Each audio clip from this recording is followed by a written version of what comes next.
How to foam roll your full body. Let's start at the superficial back line, rocking and rolling forward and backwards, bridging with your core, and then placing another limb on top for added pressure. To increase the pressure, rock side to side and forward and back by lifting your hips off of the ground for maximizing the pressure. If you want less pressure, take off of your limb and gently rotate your ankles back and forth, creating some nice torque and shearing with your skin. If you need more pressure, again, put that leg on top and lift those glutes off the ground. And keep that continuous rocking and rolling. If you need less pressure, just be nice and gentle, and just a nice little rocking and shearing, wiggling side to side is enough pressure because the travel roller is very firm. You can vary it based on what you need. Once you're done with the calves, we're going to get into the lateral side of the lower leg, which is the tibialis anterior.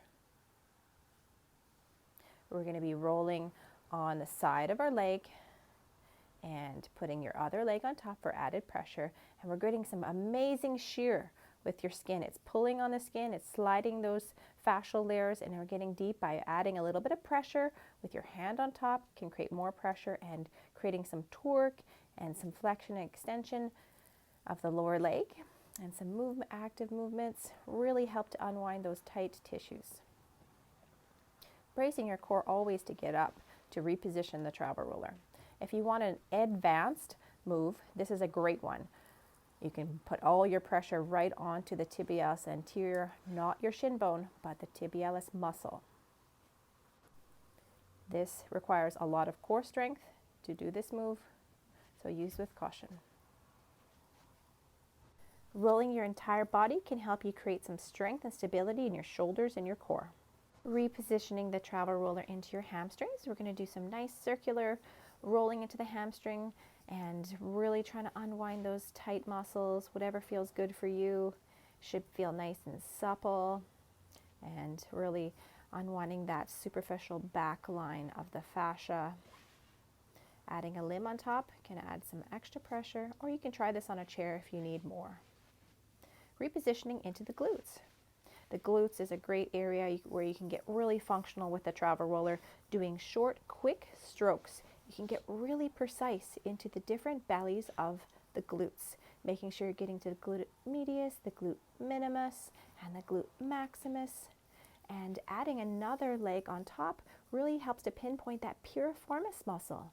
And rocking side to side can really target that area. Short, quick pressure into the glutes is amazing to unwind tight glute muscles.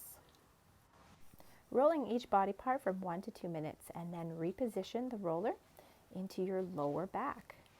The lower back is a sensitive area, so we're only rolling the muscles at the side of the spine, never the middle of the spine. We're always getting up and repositioning ourselves to the other side of the muscle of the lower back.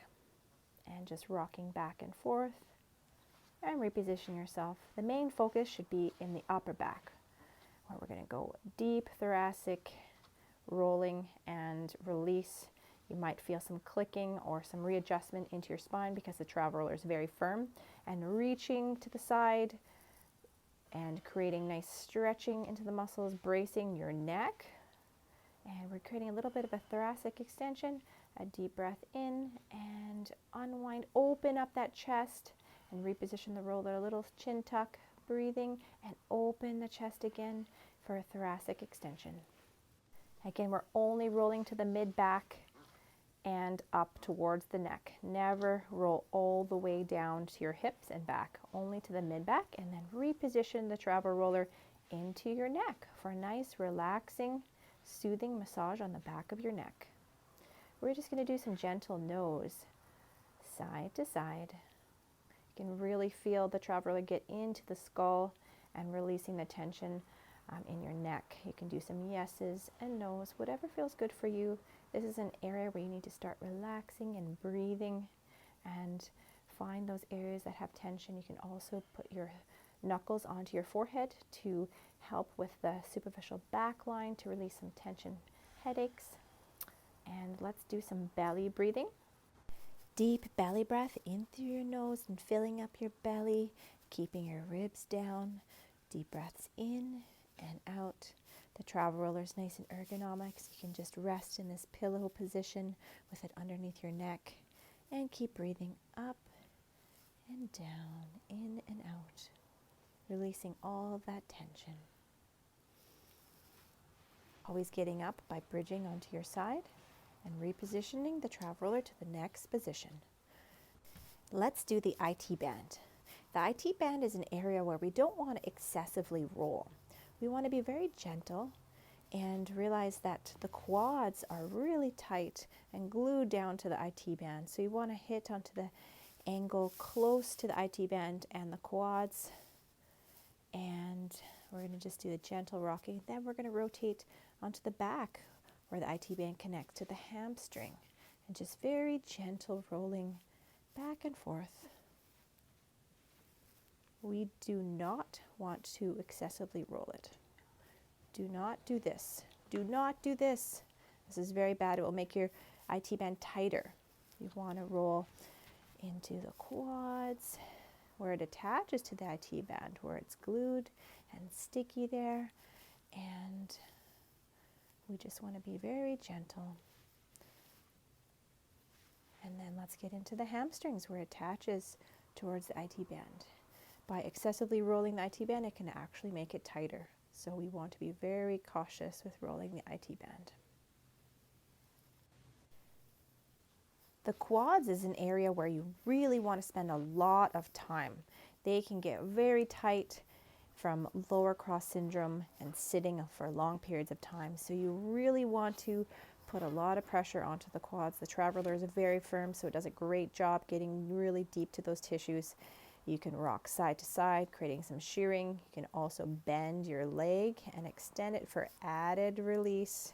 This might hurt a little bit, but you need to spend that time there. It's really important to unwind those tight, dysfunctional layers of the quads. Spend lots of time here to relieve lower back pain, and into the hip flexors is a great area, getting a little bit higher into the quads. Again, this rolling forward and backwards, side to side, creating shear, and then torque by moving your limb back and forth. If you want to create function back into the body, you will spend a lot of time on your quads. Relax here, hang out.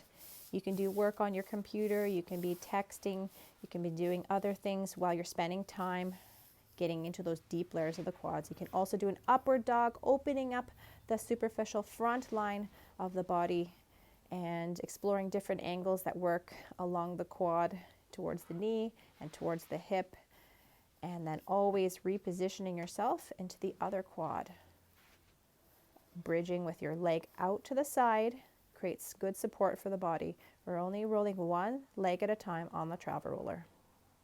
Again, this shearing back and forth, getting towards the IT band, really stretching upward dog and exploring movements that are really, really feeling good and tight.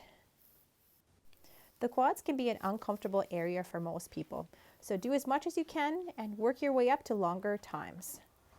You will immediately feel the difference from rolling your quads on the travel roller. Let's get into the shoulders.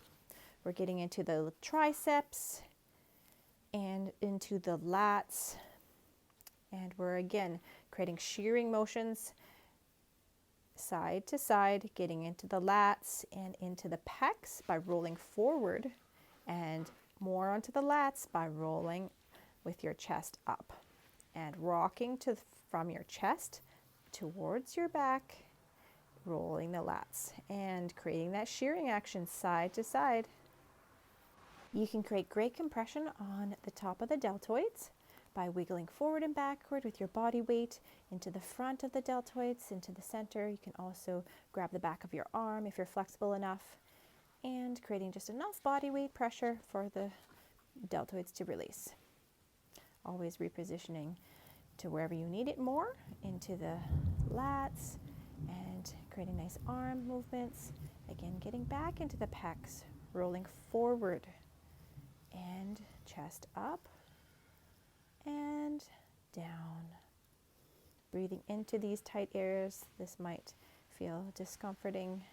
Just move on. If you have any numbness, just reposition or stop this movement. The last area we want to work today is our feet. You can roll the plantar fascia really nicely on the travel roller. You can also add in a nice calf stretch. You don't need another device, you just need your roller and the balls. You can create great broad pressure on the inside and the outside of the foot using the travel roller, or if you need more pinpoint pressure, use your trigger point ball, or this is the TR Ball Pro. It's nice and soft. You can get in through the toes, in through the arch. It's not too hard, it's a perfect density, and you can get into the heel, applying a bit more pressure into those tight areas. Making sure you roll both sides of the feet. You can really feel the length change instantly. Getting back into the travel roller, you can see the nice calf stretch, into the hamstring stretch you can create here. And it feels so good to unwind that superficial back line. There we go. Thanks for rolling with us.